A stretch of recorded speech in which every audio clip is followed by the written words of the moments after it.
এইসবের মানে কি? হ্যাঁ, আরে বাবা এত বড় সাহস!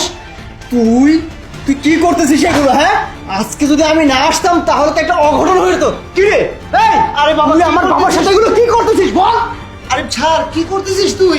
বাবা কি হয়েছে তুই আমাকে খুলে বল, অযথা বৌমাকে কেন মারছিস? আরে বাবা কি হয়নি তুমি আমাকে সেইটা বলো। আমি যদি ঠিক সময় না আসতাম না, আমার বউ তোমাকে মেরে ফেলে দিত। আরে বাবা, বৌমা কেন আমাকে মারবে? বৌমা তো আমাকে বাবার চাইতেও বেশি ভালোবাসে। আরে বাবা তুমি চুপ থাকো। তুমি বুঝতে পারতেছো না বিষয়টা কি হয়েছে। আমি যদি সঠিক সময় না আসতাম না, তোমাকে এতক্ষণ মেরেই ফেলে দিত। তুমি একদম চুপ থাকো। আজকে দেখো ওকে আমি কি করি। ও আমার বাবাকে মারতে চেয়েছে, ওকে আমি পুলিশের হাতে তুলে দিব। আরে বাবা, আমি ওই যে ফুলটা লাগাচ্ছিলাম ওয়ালে, তো আমি ওখানে একটু কাটার জন্য বৌমাকে নিয়ে যে আমি বললাম বৌমা একটু বটিটা নিয়ে আসো, তো এই তো বিষয়। তো এটা আবার তেমন কি হলো? আরে বাবা তুমি এটা কি বলতেছো? আমি তো ভেবেছিলাম যে আমার বউ তোমাকে বটে নিয়ে আসছে মারতে, কিন্তু আমি তো উল্টোটা ভেবে বসে আছি। কিন্তু কি হচ্ছে মানেটাই বুঝতে পারলাম না। আরে বাবা, তুই অযথা বৌমাকে ভুল বুঝছিস। বাড়িতে যত কাজ আসে সব কাজগুলো তো বৌমাই করে, আমাকে কোনো সময় কোনো ধরনের কোনো কাজ করতে দেয় না। তুমি না এতক্ষণ আমাকে অযথাই ভুল বুঝলে। আসলে বাড়ির সব কাজ তো আমি করি, বাবাকে আমি কিছুই করতে দিই না। বাবাই জোর করে টুকটাক কাজ করে। আসলে বাবা এখানে ওই ফুলটা লাগাচ্ছিল, সামনে তো তোমার জন্মদিন, তোমাকে জন্মদিনে সারপ্রাইজ দিবে বলে সে একটু ডেকোরেশন করার ব্যবস্থা করতেছিল। আমি তাকে নিষেধ করলাম, কিন্তু কে কার কথা শোনে বলো? সে জোর করেই কাজটা করতেছিল। তো উনি তো উপরে উঠে আছেন, নিচে নামতে পারছেন না।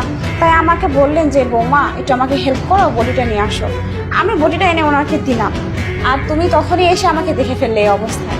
দূর থেকে দেখে তুমি ভাবলে আমি হয়তো তোমার বাবাকে মেরে ফেলতে চাচ্ছি, হয়তো তার কোনো ক্ষতি করব। আচ্ছা আরিফ, আমরা তো 4 বছর ধরে সংসার করতেছি।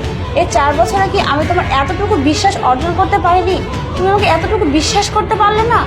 দেখো, আমি তো এই বাড়িতে বউ হয়ে এসেছি ঠিকই, কিন্তু আমি এই বাড়িতে বউর মতো থাকি না, থাকি মেয়ের মতো। আমি সবাইকে আগলে রাখি, সবার দায়িত্ব নিয়ে সব কাজ করি। দেখো, অথচ তুমি আজকে দূর থেকে একটা জিনিস দেখে আমাকে ভুল বুঝলে, ভাবলে আমি তোমার বাবার ক্ষতি করব। আর তোমাকে কি বা বলছি আমি? আসলে আজকালকার দিনে এমন সব অবস্থা হয়েছে না ফ্যামিলিগুলোতে, যে মানে যে কোনো কিছু দেখলেই মনে হয় কোনো অঘটন ঘটে যাবে। আসলে আমাদের সমাজ ব্যবস্থাটা না এরকম হয়ে গেছে। আসলে প্রিয়া, আমি না ছোটবেলাতে মাকে হারিয়েছি। আমার আপন বলতে মার বাবাই ছিল, কিন্তু যখন দেখলাম বাবার প্রতি এরকম অন্যায় অত্যাচার হচ্ছে, তখন বিষয়টা না আমি আর পজিটিভ ভাবে নিতে পারি নাই, নেগেটিভ ভাবে নিয়ে ফেলছি। কিন্তু আমার না না বুঝে এটা করাটা উচিত হয়নি। প্লিজ আমাকে মাফ করে দাও। আচ্ছা ঠিক আছে, বাদ দাও। এখন থেকে মনে রাখবে, দূর থেকে সব জিনিস দেখে বিচার করতে নেই, আগে জানতে হবে, তারপর জিনিসটা বিচার করতে হবে। আচ্ছা ঠিক আছে মা, এগুলো তোমরা রাখো, আরো কিছু কাজ আছে সেগুলো তো করতে হবে নাকি? বাবা আসো তো। আচ্ছা, ঠিক আছে। চলো।